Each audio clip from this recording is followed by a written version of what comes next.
इस कार्यक्रम के पुण्यार्चक हैं श्रीमती सरोज, श्री सुनील, प्रतीक जैन, आशिका जैन, अंकित एवं Khushboo Pataudi. Firm Saroj roofing private limited, Cochin. Shri Rajendra Prasad ji Jain, Shrimati Mamta ji Jain, Shri Prashant ji Jain, Shrimati Divya Jain, Paras Jain, Bharat Jain एवं समस्त परिवार, मुंबई।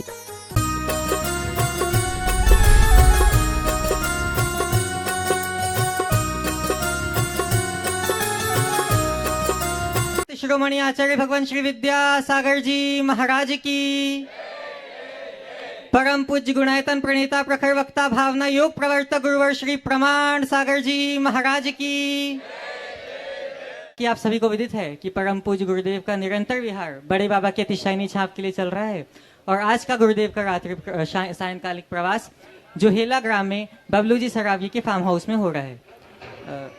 आज के प्रथम प्रश्न के लिए मैं आवाज दे रहा हूं श्रीमान राय सेठ चंद्र कुमार जी जैन, जबलपुर से, और आपके बाद तैयार रहेंगे श्रीमान सुधीर जी जैन, पूर्व अध्यक्ष भारतवर्षीय दिगंबर जैन कमेटी।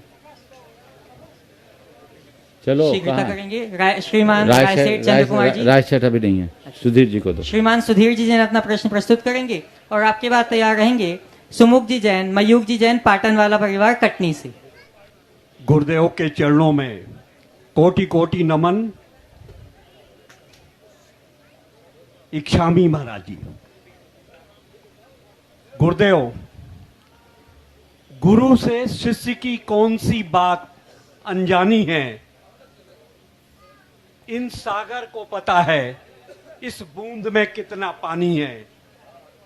गुरुदेव, मैं आपकी अनुमति से वर्तमान में समाज में, जैन समाज में फैली हुई कुरीतियों की तरफ आपका मार्गदर्शन चाहता हूं। संक्षेप में सवाल कर लो, सीधे से संक्षेप में, बहुत लोग हैं आज, संक्षेप में। हाँ भगवान, हमारे सामाजिक स्तर पर अब हर धार्मिक कार्यक्रम हजारों नहीं, लाखों नहीं, करोड़ों के खर्च से होने लगा है।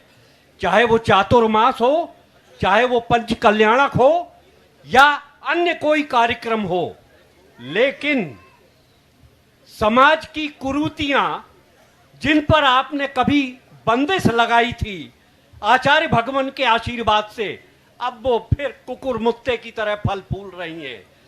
मेरा आपसे विनम्र अनुरोध है, पता नहीं क्यों वर्षों से आपसे आशा लगाए हुए हूं और यह दृढ़ विश्वास है कि आज नहीं तो कल इसका समाधान आपके माध्यम से ही, आचार्य भगवान के आशीर्वाद से ही राष्ट्रीय स्तर पर पूरे जैन समाज को प्राप्त होगा।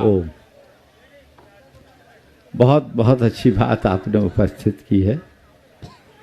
निश्चित हमें समाज को कुरीतियों से मुक्त करना है, लेकिन मैं विचार करता हूं, एक तरफ तो कुरीतियों से मुक्ति की बात कर रहे हैं, दूसरी तरफ अब नई नई कुरीतियां प्रारंभ होने लगी। अब बहुत सारी बातें तो अप्रासंगिक सी होने लगी जिन्हें हम पुराने समय में कुरीति के रूप में देखते थे। अब सबसे बड़ी समस्या और सबसे गंभीर बात यह है कि वर्तमान में जो कुपरंपराएं चालू हो गई है, जिससे हमारे धार्मिक, सामाजिक संस्कार और सरोकार नष्ट हो रहे हैं, उन पर रोक लगाना बहुत जरूरी है। पर मैं समझता हूं ये एक व्यापक चर्चा का विषय है। एक शंका समाधान से इसका समाधान नहीं निकलेगा।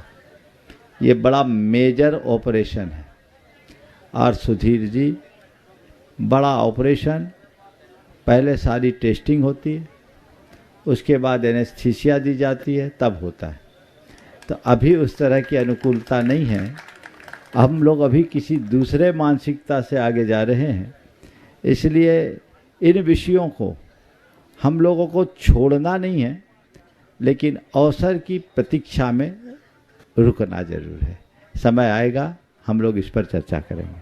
गुरुदेव, इस बड़े ऑपरेशन के लिए ये तैयार है। बिल्कुल ठीक है, टेबल पे लेटने के लिए। बहुत सुंदर। चलिए सुमुख जी जैन, मयूख जी जैन, पाटन वाला परिवार, कटनी से, और आपकी बात तैयार रहेंगे डॉक्टर राजकुमार जी जैन, ललितपुर से। मेरी आराध्य गुरु के चरणों में बारंबार नमोस्तु, क्षुल्लक जी के चरणों में बारंबार इच्छामि।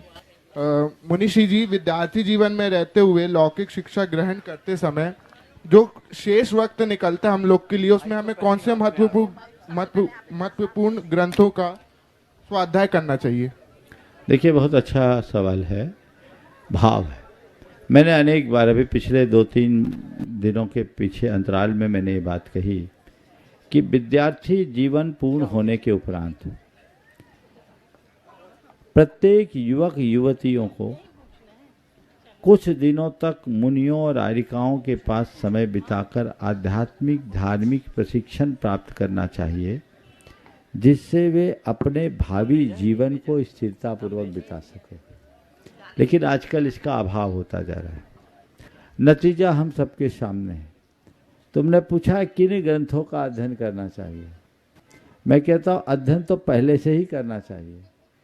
कदाचित उतना समय न मिले तो गुरुओं के पास समय समय पर लगाए जाने वाले शिविरों में भाग लेना चाहिए, और गुरुओं को भी बच्चों के अनुकूल, आज की पीढ़ी के अनुकूल कार्यक्रम तैयार कर कुछ ऐसे क्रैश कोर्स तैयार करना चाहिए जिसमें बच्चे अपने जीवन के मर्म को जान सके और सलामती के साथ अपने जीवन को बिता सके। नमोस्तु गुरुदेव। डॉक्टर राजकुमार जी जैन ललितपुर से, और आपके बाद रायसेठ चंद्र कुमार जी जैन जबलपुर से। चालू नहीं है।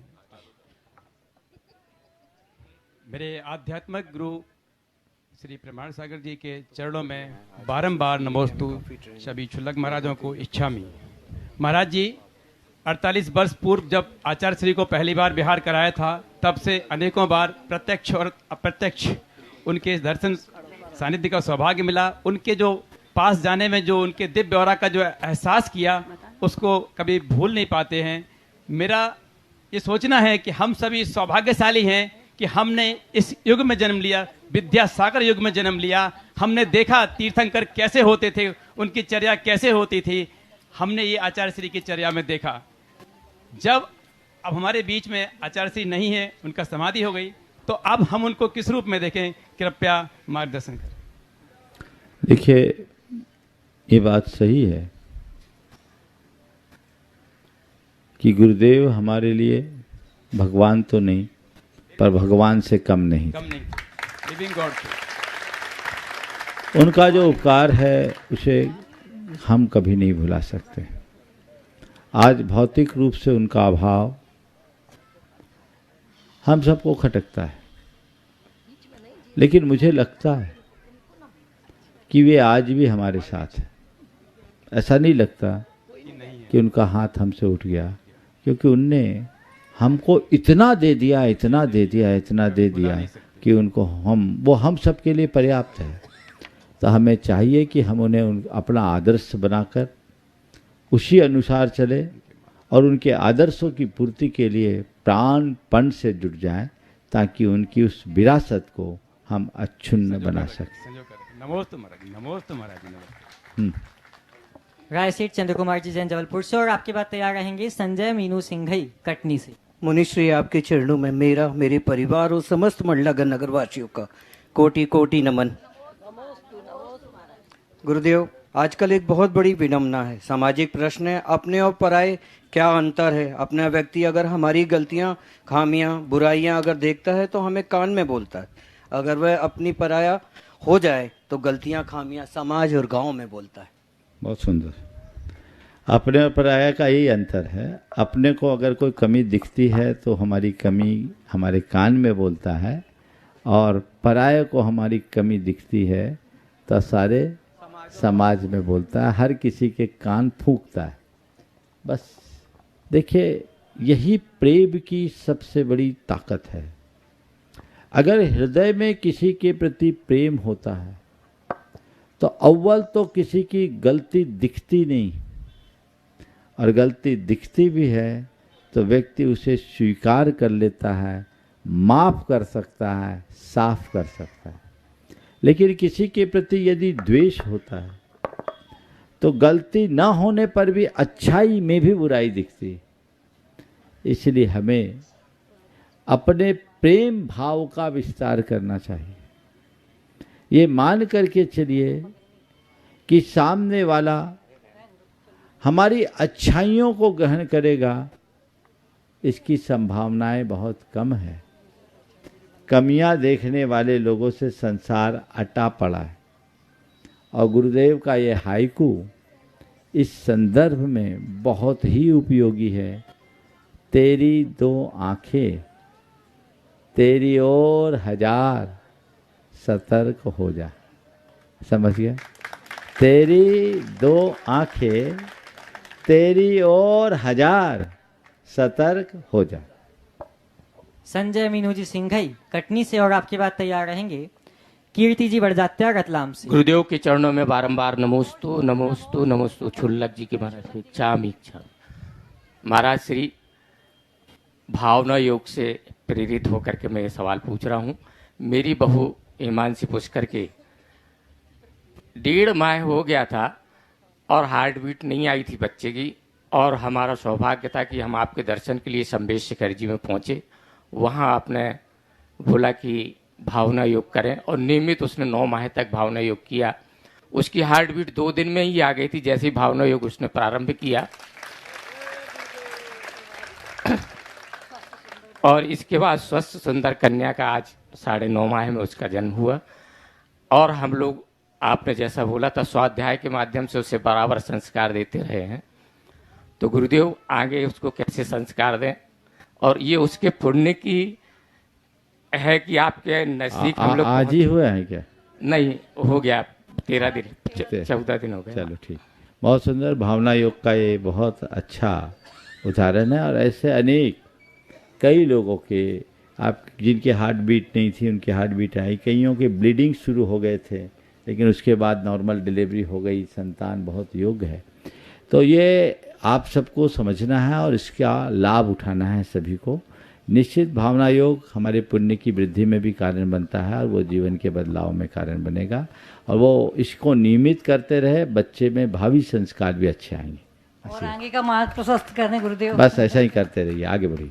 नमोस्तु कीर्ति जी बड़जात्या रतलाम से और आपके बाद तैयार रहेंगे अंशु जी जैन। रतलाम दिगंबर जैन समाज की ओर से गुरुवर के चरणों में नमोस्तु। गुरुवर, बहुत सामान्य प्रश्न है मेरा। नमोकार मंत्र जो हमारी आस्था का केंद्र है, ये युवा लोगों की तरफ से प्रश्न है। जब सामूहिक पूजा होती है तो जब गुरुदेव 9 बार नमोकार मंत्र का जाप किया जाता है, तो मेरा पहला प्रश्न है कि वो सामूहिक क्यों नहीं होता?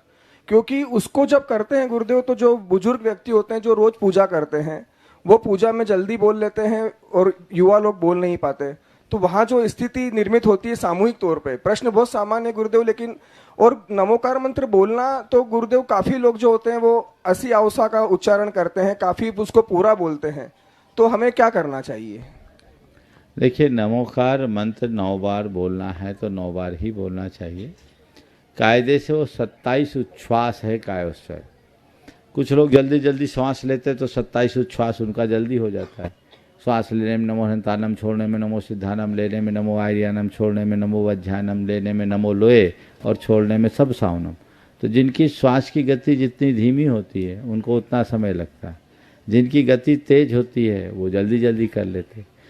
चूँकि हम लोग इसके आदी और अभ्यासी हो गए, इसलिए आदि अभ्यासी होने के बाद कारण इस ये सारी स्थितियाँ बन जाती है। पर सामूहिक अगर बता रहा हूँ ना, तो सबका अभ्यास हो गया, फट फट फट फट कर लेते हैं।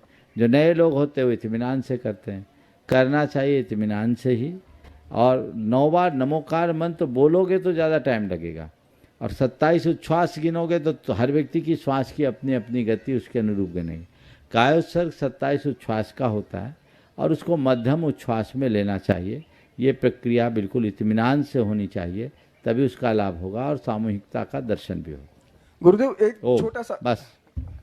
अंशु जी जैन और आपके बाद तैयार रहेंगी कल्पना जैन। जल्दी। कल्पना जी जैन उपस्थित होंगी और आपके बाद तैयार रहेंगे एडवोकेट विपुल जी जैन जबलपुर से। अंशु, हाँ बोलो। नमोस्तु महाराज से। महाराज श्री, जिंदगी और तैराकी में एक चीज कॉमन है, तर गए तो पार नहीं तो मझधार। तो महाराज श्री, हम अपने जीवन से कैसे पार हों, कृपया मार्गदर्शन दीजिए। बिल्कुल, बहुत अच्छा वाक्य कहा है। जिंदगी और तैराकी में एक बात समान है, तर गए तो पार नहीं तो मझधार।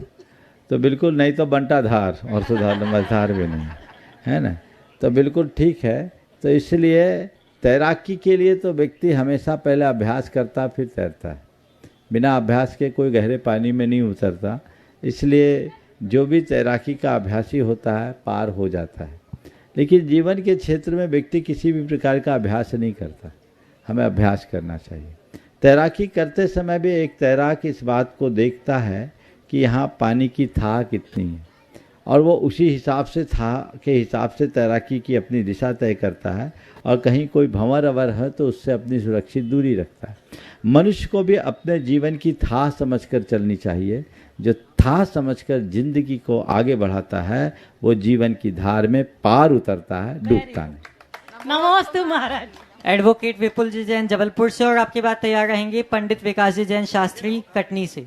नमस्ते महाराज श्री। महाराज श्री, भारत में न्याय व्यवस्था में केवल न्यायाधीश ही ऐसे होते हैं जो राजनीतिक दलों, धर्म इत्यादि से दूर रहा करते हैं, किसी भी धर्म व्यवस्था से बनने के अपेक्षाकृत। परंतु जन जन के आचार्य श्री विद्यासागर जी महाराज एक ऐसे आचार्य जिनको भारत के शायद ही किसी न्यायालय, सर्वोच्च न्यायालय, उच्च न्यायालय, अधीनस्थ न्यायालय के ऐसे न्यायाधीश हों जिनने उनके दर्शन न किए हों, जो उनको जानते ना हों, अपितु जो उनके समक्ष न गए हों, जिनने आशीर्वाद न लिया हो। महाराज श्री, आचार्य श्री में आखिर ऐसा क्या था जिनके लिए पूरे भारत के सभी न्यायाधीशों ने, चाहे वे सर्वोच्च न्यायालय के हों, चाहे उच्च न्यायालय के हों, चाहे अधीनस्थ न्यायालय के हों, जिनने आचार्य श्री को भावपूर्वक न्यायाञ्जलि न दी हो, एवं आचार्य श्री के समाधिस्थ होने की खबर से वे बहुत दुखी ना हुए हो, ऐसा आचार्य श्री में क्या था महाराज? देखिए, आचार्य महाराज एक व्यक्ति नहीं थे, वो विभूति थे, और वो सामान्य विभूति नहीं थे, वे संपूर्ण राष्ट्र की विभूति थे। और जो राष्ट्र की विभूति होगी उनके आगे राष्ट्र नतमस्तक तो होगा ही होगा। जिस आचार्य महाराज की समाधि के बाद प्रधानमंत्री कहे कि ये मेरी व्यक्तिगत क्षति है, इससे बड़ी महिमा और क्या कही जा सकती। तो महानता थी, और उस महानता के परिणाम स्वरूप ये सब हुआ। अब हमें तो उनकी उस आभा का लाभ लेने की आवश्यकता है। महापुरुषों का व्यक्तित्व सभी को प्रभावित करता है, और वो हम सब ने अपने आंखों से देखा भी है। हम उस प्रभावना को आगे बढ़ाए, अक्षुण्ण बनाए रखे, यही हमारी उपलब्धि। पंडित विकास जी जैन शास्त्री सांगानेर से, और आपकी बात तैयार रहेंगे दिव्यांश जैन उपकार परिवार सागर से। परम पूज्य गुरुदेव के श्री चरणों में और पूज्य छुल्लक महाराज के पावन चरणों में गुणायतन परिवार की तीनों बहनों की तरफ से भी बारंबार नमोस्तु क्षमी भगवान।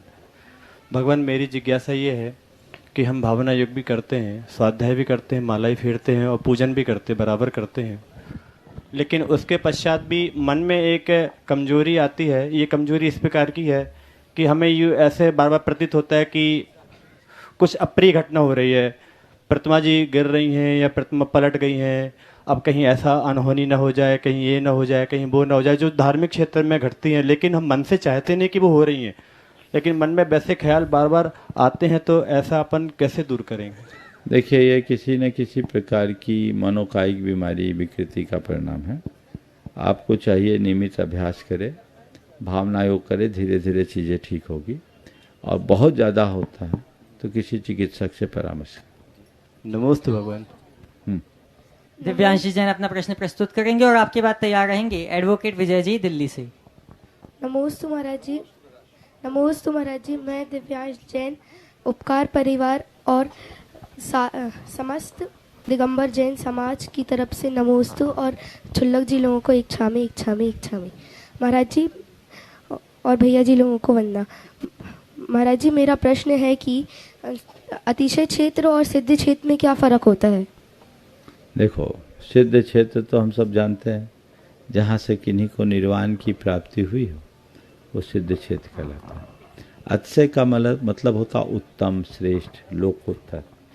ऐसा स्थान जहाँ महापुरुष आए गए, उनकी समाधियाँ अधिक हुई, या चिरकाल से प्राचीन प्राचीन जिनालय विराजमान हो, जहाँ जाने पर हमारे भावों में उत्कृष्टता और उत्तमता घटित हो, उसको अच्छे अच्छे से नमोस्तु महाराज जी, नमोस्तु महाराज जी, नमोस्तु। श्रीमान विजय जी जैन, एडवोकेट दिल्ली से, और आपके बाद तैयार रहेंगे श्रीमान अतुल शीतल जी लाधानी, शिरोमणि संरक्षक गुणायतन। नमोस्तु गुरुदेव, इच्छामि महाराज जी। गुरुदेव, एक वक्त था जब मनुष्य अपनी भावना और अनुभवों को शब्दों का रूप देकर लिखित रूप से व्यक्त और संग्रहित करता था, जो आने वाली पीढ़ियों के लिए अमूल्य धरोहर रहे हैं। लेकिन गुरुदेव, अब जमाना तकनीक का है, वह भी ऐसी तकनीक जिससे अनुभव और भावनाओं की अभिव्यक्ति एक बटन दबाने से ही डिलीट हो जाती है। तो गुरुदेव, इस परिस्थिति में हम आने वाली पीढ़ी को विरासत में क्या दे पाएंगे? नमोस्तु गुरु। बहुत ही गंभीर मुद्दा आपने उपस्थित किया है। पहले जब भावनाओं की अभिव्यक्ति होती थी, एक चिट्ठी का लोग इंतजार किया करते थे। जी गुरुदेव। और अब तो मैसेजेस का ज़माना आ गया। जी गुरुदेव। आपके पास सारी चीज़ें सुलभ हो गई हैं। देखिए, मैं इसे दूसरे शब्दों में कहूँ तो ये कह सकता हूँ, जो जो टेक्नोलॉजी का विकास हुआ है, सुविधाएं बढ़ी है, संवेदना घटी। और ये घटती हुई संवेदना हम सबके लिए एक बहुत बड़ी समस्या का कारण बन रही, और इसी वजह से हमारे सारे सामाजिक मूल्य भी क्षीण हो रहे। हमें चाहिए कि हम सुविधाओं को एक सुविधा की तरह ही उपयोग में लें, उन्हें जीवन का अंग न बनाएं और उन्हें अपनी संवेदनाओं पर हावी न होने दें। तब ये बातें हो सकती है। लेकिन मुझे नहीं लगता कि ऐसा अब कुछ होगा, क्योंकि लोग रच पच गए हैं और इससे भी आगे आगे टेक्नोलॉजी निकलते जा रही है, रोज़ नए नए नए नए। तो समय काल के साथ हुआ परिवर्तन है। एक दृष्टि से संचार माध्यम ने सारे संसार को एक छोटे से गैजेट में सीमित कर दिया, लेकिन हमारे मन की उलझनों को बढ़ा दिया, दूर के लोगों को पास कर दिया और पास के लोगों को दूर पहुंचा दिया। ये उसका परिणाम है जो सब भुगत रहे हैं। आप लोग भी तालियां बजा रहे हैं, लेकिन आप भी उसके ही आदी। एक जगह आप कहीं भी चले जाइए, घर में बैठे हैं, एक सोफे पर 3 आदमी बैठे हैं तो तीनों अपने अपने में मगन है, आजू बाजू में बैठे हैं, पर एक दूसरे का कोई पता नहीं। सही है ना? और मुझे मालूम यहाँ से जाने के बाद भी आप लोग भी वही करोगे। हो सकता कुछ के तो यहाँ भी चल रहे होंगे। तो ये चीज़ें चलेगी। ये एक दुर्बलता है, एडिक्शन।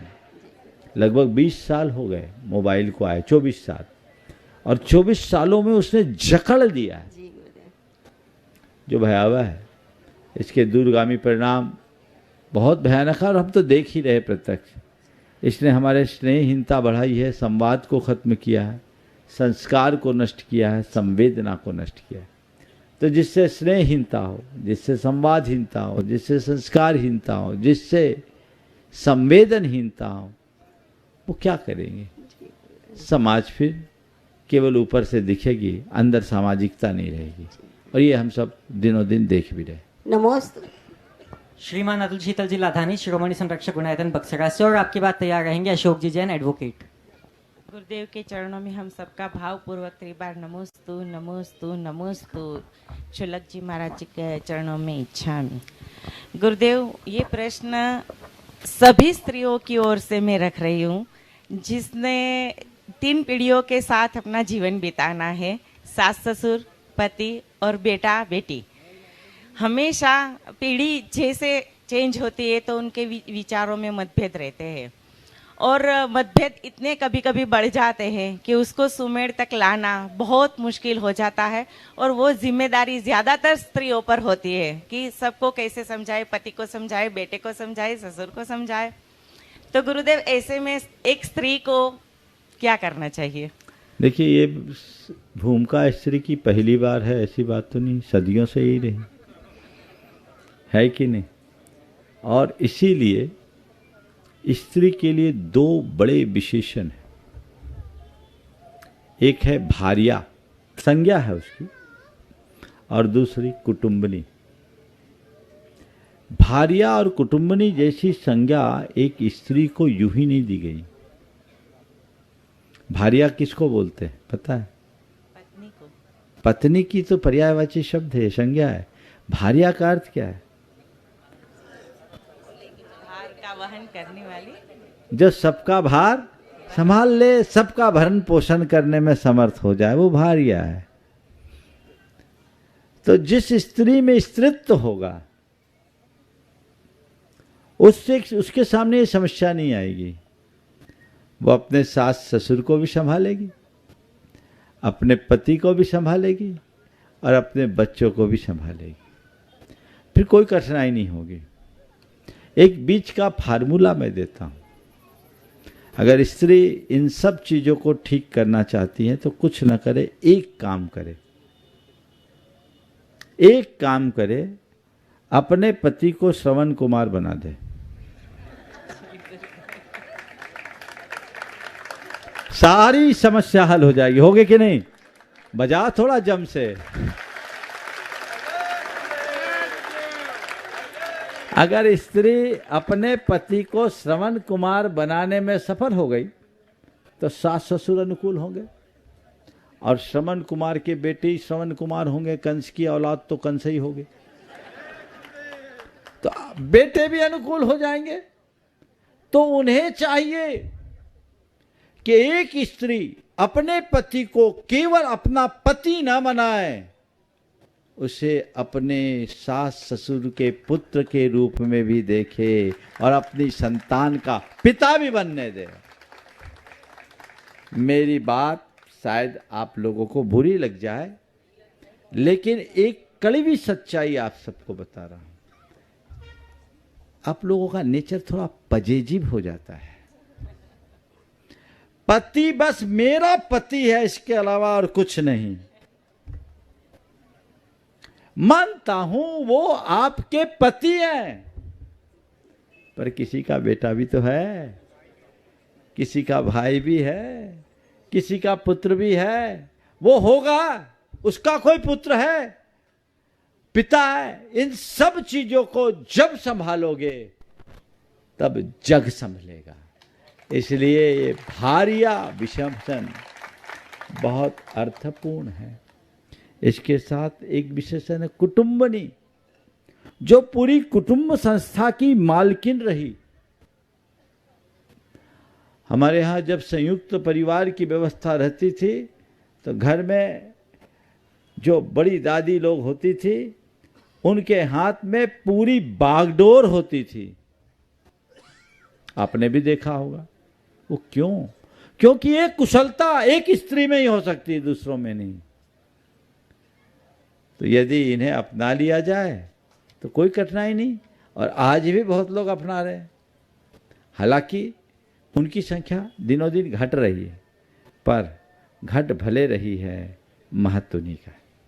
नमस्ते गुरुदेव, नमस्ते गुरुदेव। अशोक जी जैन एडवोकेट, और आपके बाद तैयार रहेंगे ऋषिका जैन राजनांदगांव से। माइक। नमोस्तु भगवान, नमोस्तु। तन पापी मन मैला है, तुझे कैसे याद करूं? तू दाता है, मैं भिखारी, कैसा व्यवहार करूं? इंसान की एक मांग पूरी होती है, वह दूसरे की फरियाद कर देता है। आखिर इंसान कब तक हाथ पसारे? गुरुदेव समाधान चाहिए। जब तक मांगने का भिखारी बना हाथ पसारना पड़ेगा, और जिस दिन उसे समझ में आएगा हाथ पसारने की जरूरत क्या, हाथ पसार के तो जाना ही है। इस हकीकत को समझ लो तो किसी के आगे हाथ पसारने की नौबत ही नहीं है। ऋषिका जी अपना प्रश्न प्रस्तुत करेंगे, और आपके बाद तैयार रहेंगे सेवायतन ट्रस्टी प्रभात जी जैन रायपुर से। नमोस्तु महाराज श्री जी, मेरा नाम ऋषिका जैन है, और अभी 11 मार्च को 15 दिन पहले मेरी शादी हुई है। तो एक नववधू को अपना आचरण किस तरीके से रखना चाहिए ताकि वो दोनों कुलों का मान अच्छे से बढ़ा सके? नववधू को अपना आचरण कैसा करना चाहिए? आपके घर में आपकी भाभी है? नहीं है? नहीं, मैं अकेली सिंगल चाइल्ड थी। बहुत सुंदर। देखिए, आपके माध्यम से एक संदेश सबको मैं देना चाहता हूँ। एक नववधू को अपने जीवन में 4 बातों का ख्याल रखना चाहिए। सबसे पहले, अपने ससुराल को अपना घर मानना चाहिए, उसे ससुराल नहीं। मान्यता बदलिए, दृष्टिकोण बदलिए। ये मेरी ससुराल नहीं, अब यही मेरा घर है। बोलो हकीकत है कि नहीं है? लेकिन इसको मानने में 20 बरस लग जाते हैं। ससुराल मानने की जगह घर मानो, और जब घर मानोगे तो सास ससुर हमारे सर्वस्व होंगे। वही सास ससुर है, वही माता पिता है। तो पहली बात, ससुराल को अपना घर मानो। दूसरी बात, घर के कार्यों को अपनी जिम्मेदारी मानो और कुशलता से कार्य करो। तीसरी बात, कुलीनता के संस्कार को बना के रखें। चौथी बात, परिवार के प्रत्येक सदस्य के साथ ऐसा व्यवहार रखें कि सब में अपनत्व का भाव बढ़ जाए। यदि ये चारों बातें वो आत्मसात कर ले तो हर किसी के हृदय में स्थान बना ले। नमोस्तु महाराज। इच्छा में महाराज। प्रभात जी जैन सेवायतन के संस्थापक सदस्य और आपके बाद तैयार रहेंगे प्रेमचंद जी, प्रेमी परिवार, शिरोमणि संरक्षक पूज्य गुणायतन। मुनिश्री के चरणों में सत नमन। क्षुल्लक महाराज जी के चरणों में इच्छामी।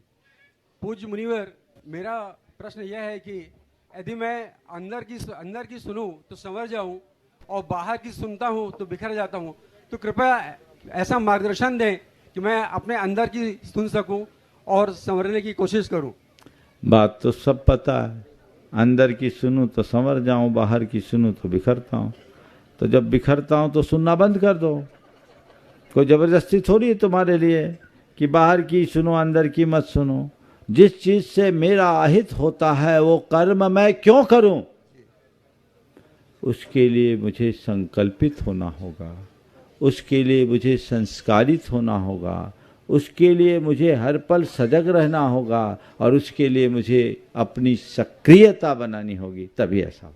नमोस्तु गुरुदेव, नमोस्तु गुरुदेव। प्रेमचंद जी, प्रेमी परिवार, शिरोमणि संरक्षक गुणायतन अपने संयुक्त प्रश्न के लिए और आपके बाद तैयार रहेंगे आराध्य जी जैन, दिल्ली से। नमोस्तु भराश्री, क्षुल्लक महाराजों के चरणों में इच्छा में। महाराश्री, क्रोध एक ऐसी क्रिया है या कमी है जिसमें फंसते भी हम हैं, उलझते भी हम हैं और अंत में पछताते भी हम हैं, लेकिन इससे बचते नहीं हैं। यहाँ तक कि जो संत समाज है सृष्टि का, वो भी इसका शिकार हो जाता है। ऐसा क्यों? कृपया मार्गदर्शन। बहुत अच्छा सवाल है, वाक्य बहुत अच्छा। क्रोध एक ऐसी परिणति है जिसमें फंसते भी हम, उलझते भी हम हैं और क्या बोला, फंसते भी हम और पछताते भी हम। आपने कहा कोई इससे बचा नहीं। दरअसल ये एक नकारात्मक आवेग और ये व्यक्ति के संस्कारों में भरा होता है। जब तक ऐसे संस्कार भरे रहेंगे ये चीजें चलती रहेंगी, ये यूं ही नहीं जाती। हम साधु भी बन जाएं और अपने संस्कार न बदलें तो ये चीजें परिवर्तित नहीं हो सकती। चीजों को परिवर्तित करने के लिए हमें अपने संस्कारों को बदलना होगा और उसके लिए सतत जागरूकता जरूरी है। यदि व्यक्ति थोड़ा सावधान हो जाए और नियमित भावना योग करे तो चीजें बहुत आसानी से बदल सकती। नमोस्तु गुरु। आराध्य जी जैन, दिल्ली से अपना प्रश्न प्रस्तुत करेंगे और आपके बाद तैयार रहेंगे सागर से सौरभ जी उपकार। आराध्य। हाँ, नमोस्तु महाराज जी, नमोस्तु महाराज जी।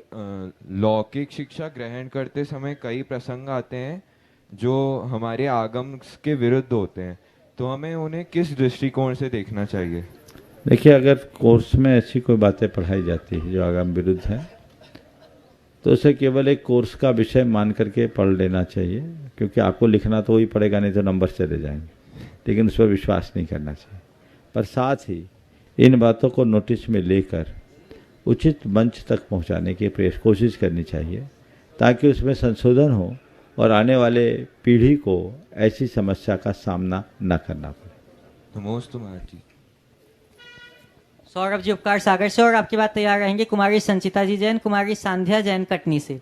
प्रतिभा स्थली कुंडलपुर के बड़े बाबा की, सवाल जल्दी से। आचार्य गुरुवर विद्यासागर जी महामुनि राज की जय। अच्छा श्री महाराज जी, नमोस्तु नमोस्तु नमोस्तु। महाराज जी, हमारे जीवन में आचार्य श्री का जो आशीर्वाद हमको प्राप्त हुआ, हम पूरी पीढ़ी इसके बहुत सौभाग्यशाली हैं। बस हमारी कोई शंका नहीं है, हमें बस आपसे इतना आशीर्वाद और मार्गदर्शन चाहिए कि हम सारे समाज जन को आचार्य श्री जो आदेश देके गए हैं, हमारे आचार्य श्री विद्यासागर महाराज श्री जो आदेश देके गए हैं कि हमारे आचार्य नवा आचार्य हमारे आचार्य समय सागर महाराज श्री का मार्गदर्शन हमको सदा मिलता रहे और आपका आशीर्वाद हमको मिलता है। ओ बहुत बढ़िया, चलिए आगे बढ़िए। कुमारी संचिता जी जैन, कुमारी सांध्या जी जैन कटनी से, प्रतिभा स्थली जबलपुर, और आपके बाद तैयार रहेंगे सुभाष जी ट्रांसपोर्ट कटनी से, शिरोमणि संरक्षक गुणायतन। नमोस्तु महाराज जी, मेरा प्रश्न यह है कि जब श्री जी के और मुनि महाराजों के दर्शन करते तो उसके बाद कायोसर्ग क्यों करते हैं? कायोत्सर्ग इस बात का प्रतीक है कि भगवान हमने आपके दर्शन से भेद विज्ञान प्राप्त कर लिया और अब हम काया का उत्सर्ग कर रहे हैं, यानी उतनी देर के लिए हम ये महसूस कर रहे हैं कि मैं शरीर नहीं आत्मा। कायोत्सर्ग का मूल आध्यात्मिक प्रयोजन यही है। कायोत्सर्ग एक क्रिया मात्र नहीं है। कायोत्सर्ग शब्द को देखिए, काया के उत्सर्ग का नाम कायोत्सर्ग, अर्थात उतने पल के लिए शरीर के ममत्व का त्याग। तो भगवान के दर्शन किए, पूजन किए, पाठ किए, हमने कायोत्सर्ग किया, तो ये इस बात की सावधानी का एहसास है कि मैं देह से ऊपर हूँ, मैं आत्मा हूँ और मैं देह नहीं चेतन हूँ। इस भेद विज्ञान की अनुभूति ही हमारे धर्म का मूलभूत प्रयोजन है। पर दुर्भाग्यवश लोगों ने इसे भुला दिया और कायोत्सर्ग को एक क्रिया बना दी और आधे अधूरे मन से लोग कायोत्सर्ग करते हैं, तो वो वधरा रह जाता, उसका मूलभूत प्रयोजन छूट जाता है। नमोस्तु महाराज। सुभाष जी ट्रांसपोर्ट कटनी से, शिरोमणि संरक्षक गुणायतन, और आपके बाद देवेंद्र जी चौरसिया, ग्राम जुहुला कटनी से। हे गुरुवर, नमोस्तु नमोस्तु नमोस्तु। हे गुरुवर, हमारा मन से होली के तरह रंग जाता है और जैसा दिखता है उसी रंग में हम रंग जाते हैं, उस पर लगाम कैसे लगाएं गुरुवर?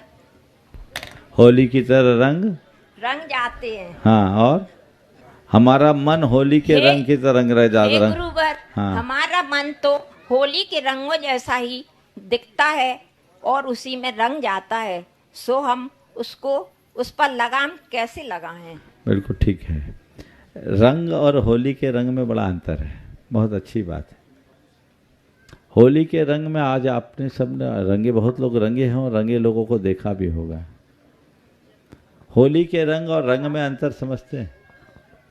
जब किसी पर सलीके से रंग चढ़ाया जाता है तो वो निखरता है, और होली में रंग तो छिड़का जाता उल्टे सीधे तरीके से तो व्यक्ति बेढंगा हो जाता है, ऐसा बदरंग हो जाता है। तो जब चीज़ें बेतरतीब तरीके से मन में जुड़ती है तो होली के रंग जैसा रंगा जाता है। और यदि हमने अपने मन को प्रभु नाम से रंग लिया तो फिर कोई रंग नहीं चढ़ता, जीवन में एक अलग तरंग होती है। तो प्रभु नाम से अपने मन को रंगने का प्रयास करें, जिससे हमारे जीवन का पथ प्रशस्त हो। नमोस्तु देवेंद्र जी चौरसिया, और आपकी बात तैयार रहेंगे श्री प्रमाण सागर सेवा संघ ललितपुर से। गुरु जी को सादा चरण स्पर्श हमारा बार बार। गुरुदेव, हमारा स्वास्थ्य दोनों आदमियों का ठीक नहीं रहता, हम बहुत परेशान रहते हैं गुरुदेव। और जो कमाते हैं वो सारा पैसा बीमारी। देखो ऐसा है भाई, आपका स्वास्थ्य ठीक नहीं रहता है तो पहला काम डॉक्टर से चिकित्सा अच्छे से कराओ। दूसरा काम अपने खान पान पर पूरा ध्यान रखो। तीसरा काम नियमित भावना योग करो। समझ गए? हमारा आशीर्वाद। चलिए। श्री प्रमाण सागर सेवा संघ ललितपुर से नयन जी जैन, और आपके बाद तैयार रहेंगे बबलू जी सरावगी, सुनीता जी सरावगी। परम पूज्य गुरुदेव के चरणों में बारंबार त्रिवार नमोस्तु नमोस्तु नमोस्तु। गुरुदेव, आजकल के युवा वर्ग किसी एक लहर से प्रभावित होकर अपने धर्म को छोड़कर किसी और परंपरा से जुड़ जाते हैं और इस तरह मिथ्यात्व में लग जाते हैं। कुछ कहो तो कहते हैं हजारों युवा तो जा रहे हैं, उसमें क्या गलत है? उनको कैसे सही मार्ग पर लाएं? गुरुदेव कृपया शंका का समाधान करें। देखिए, अगर कोई किसी से प्रभावित होकर के इधर उधर भटकता है तो मैं इसमें उनका दोष नहीं, तो कमी अपनी मानता हूँ। हमें चाहिए कि हम उन्हें जीवन की वास्तविकता का बोध कराएं, उन्हें रोकने और टोकने की जगह सही अर्थ समझाने का प्रयास करें। यदि हम उन्हें जीवन का सही मार्ग बताएंगे तो उनका स्थितिकरण हो सकता है। हमें शुद्ध तरीके से उन्हें समझाने की कोशिश करनी चाहिए। ओ नमोस्तु महाराज। श्री बबलू जी, सुनीता जी सरावकी, जिनका आज सौभाग्य जागा और जिनका आज फार्म हाउस परम पूज्य गुरुदेव सत्संग के सायंकालिक प्रवास से मंदिर बन गया है, बंधु इनके सौभाग्य की अनुमोदना करें। और आपके बाद तैयार रहेंगे राष्ट्रीय दिगंबर जैन युवा महासंघ से पंकज जी जैन, MD जबलपुर से। नमस्ते महाराज जी, नमोस्तु नमोस्तु। महाराज जी, आजकल बच्चों के नाम रख देते हैं, बोलो। बच्चों के नाम रख दिए जाते, कभी कभी सोचते नहीं कि इसका प्रभाव जीवन पर पड़ता है नाम का। देखिए, नाम तो कोई भी रखना ही है। नहीं अच्छा, उसके नाम का प्रभाव बच्चों पर पड़ता है। देखिए, नाम का प्रभाव अगर मन में जुड़ाए तो पड़ता। बाकी हमने बहुत सारे ऐसे करोड़े लाल को देखा है जो फकीर हैं, और बहुत से ऐसे फकीर चंदों को देखा है जो करोड़पति है। तो ये चीज़ें हैं, तो ये चीज़ें तो बनते रहती है, इसलिए नाम को लेकर बहुत चीज़ें सोचना नहीं चाहिए। लेकिन एक परामर्श जरूर दूंगा कि उल्टे सीधे नामों का जो आजकल फैशन चल रहा है वो छोड़ दीजिए। वही नाम रखिए जिसका कोई अर्थ हो।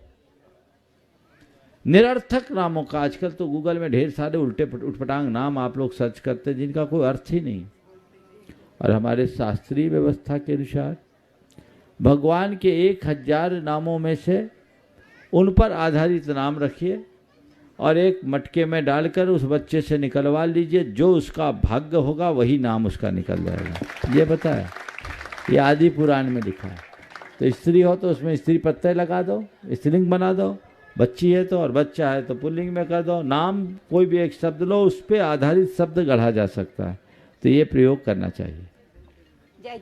राष्ट्रीय दिगंबर जैन युवा महासंघ के साथ महाराज जी के चरणों में MD, और आपकी बात तैयार रहेंगे विद्यांशी जैन। महाराज जी के चरणों में बारंबार नमोस्तु। एक मिनट, बबलू भी पूछेंगे। हाँ बोलो बेटा, साथ में आ जाओ। मुझे ऐसे कोई शंका नहीं रहती किसी चीज में, बस मैं गुरुओं की और संतों की सेवा में और भगवान की सेवा में ही लगा रहता हूँ।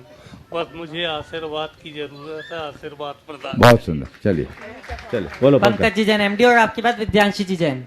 महाराज जी के चरणों में बारंबार नमोस्तु। चुल्लक जी के चरणों में इच्छामी। महाराज जी, मेरा प्रश्न ये है कि सुबह अभिषेक के वक्त शांति धारा होती है, वो भगवान की शांति धारा एक बार होती है, और हमने देखा है कि कई बार शांति धारा के बाद फिर अभिषेक होता है, फिर शांति धारा की बोली लगती है। ये महाराज जी दोबारा शांति धारा होना चाहिए कि नहीं? और शांति धारा में एक शब्द आता है छिंद छिंद बिंद बिंद, इसका मतलब क्या महाराज जी, ये बता दीजिए। देखिए, शांति धारा है क्या? सारे लोक की शांति के भाव से किया गया अभिषेक ही शांति धारा है। समझ गए? लोक में शांति की मंगल कामना। आप लोग जो नित्य अभिषेक करते हैं उसमें एक पद आता है, इति बृहत शांति मंत्रेण अभिषेकम कुर्मः। ओम ह्रीम श्रीम क्लीम ऐम अरहम वम वम, आप लोग मंत्र बोलते हैं।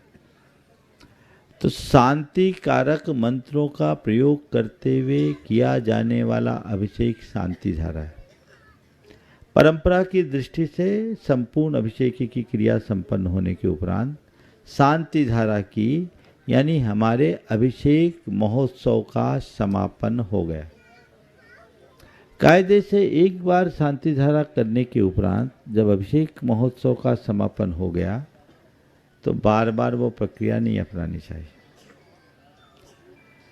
लेकिन कई बार ऐसा होता है कि कोई बड़ा महामहोत्सव है, अभिषेक बहुत लोगों को करना है और गुरुओं का सानिध्य भी पाना है शांति धारा के लिए, तो पता लगा सुबह से 10 बजे तक अभिषेक चलेगा, तब तक तो गुरु लोग उतने देर रुकेंगे नहीं, और भी कार्यक्रम है। तो कई बार ऐसा होता है कि अभिषेक के मध्य में भी शांति धारा हो जाती, बाद में अभिषेक की प्रक्रिया चलती रहती है, लेकिन उसमें अभिषेक समापन का अर्घ नहीं होता।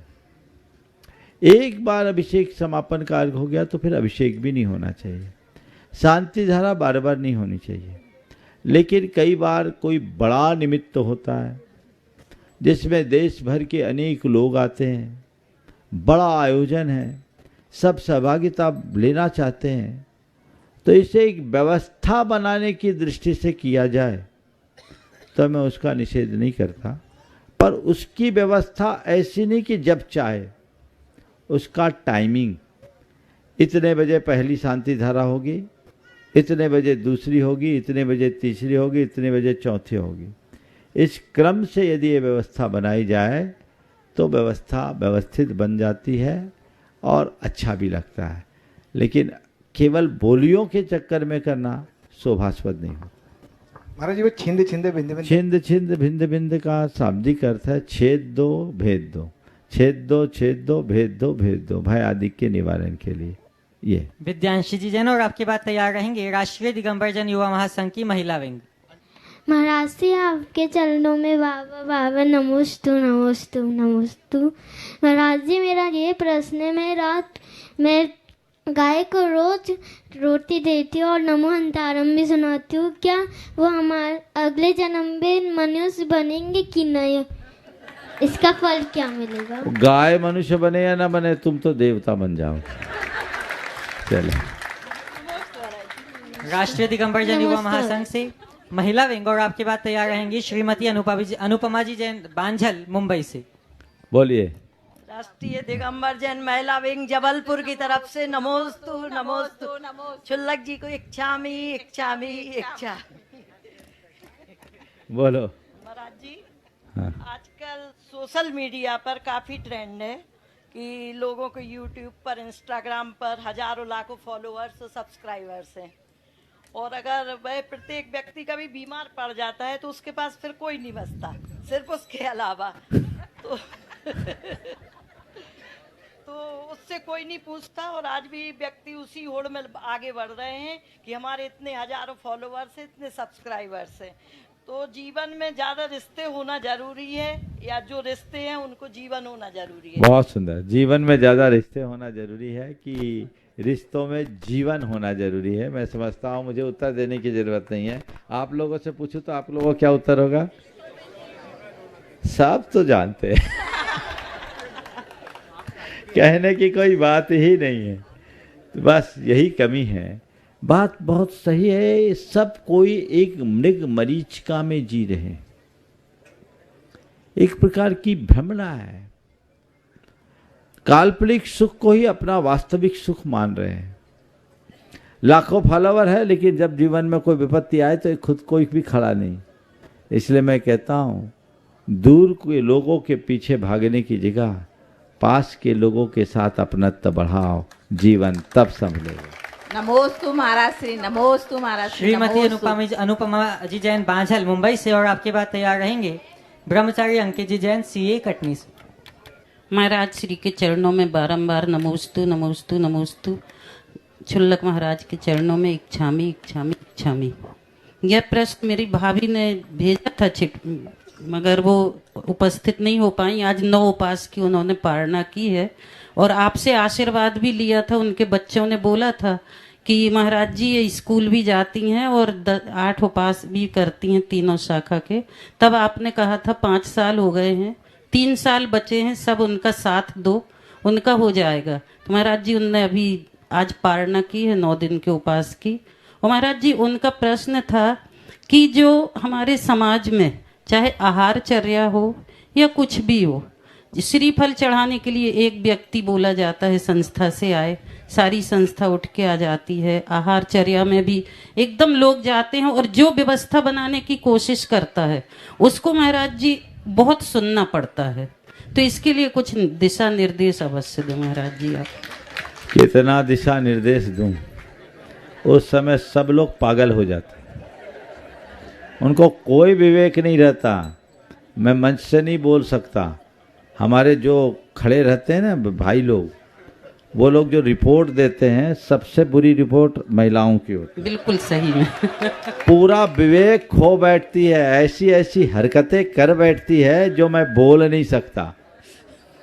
जब ये लोग आके बोलते हैं तो मैं अपना सिर पकड़ लेता हूँ कभी कभी कि ये क्या हार दान देंगे, क्योंकि कैमरा सामने है और मेरी मर्यादा है।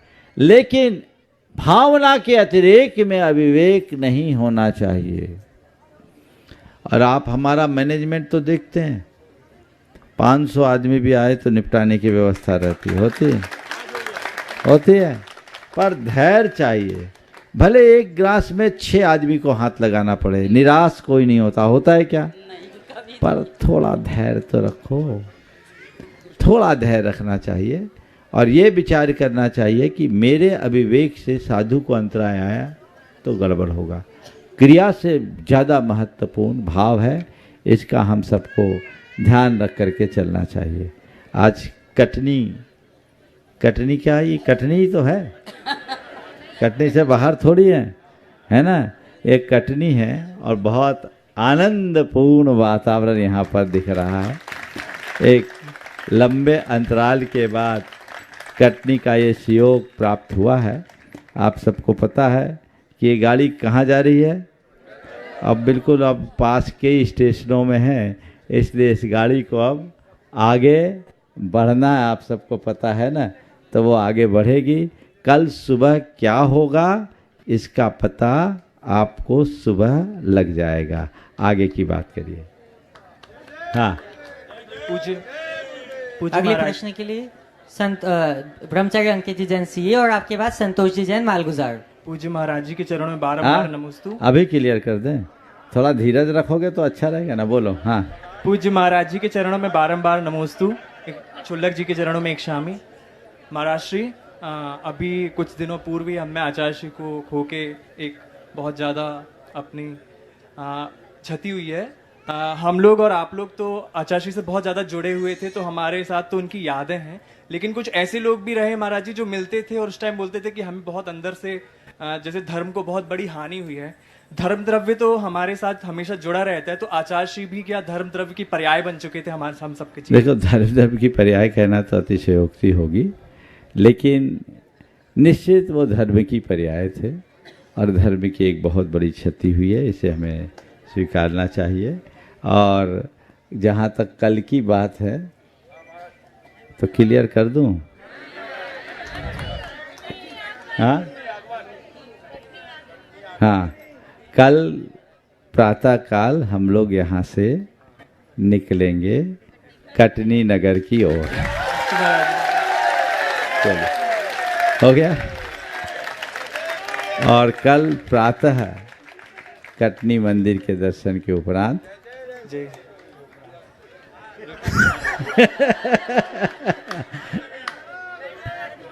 बोर्डिंग में प्रवचन का लाभ होगा। हो गया क्या? चलिए।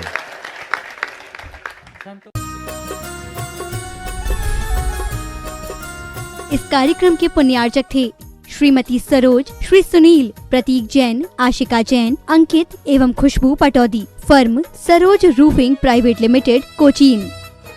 श्री राजेंद्र प्रसाद जी जैन, श्रीमती ममता जी जैन, श्री प्रशांत जी जैन, श्रीमती दिव्या जैन, पारस जैन, भरत जैन एवं समस्त परिवार, मुंबई।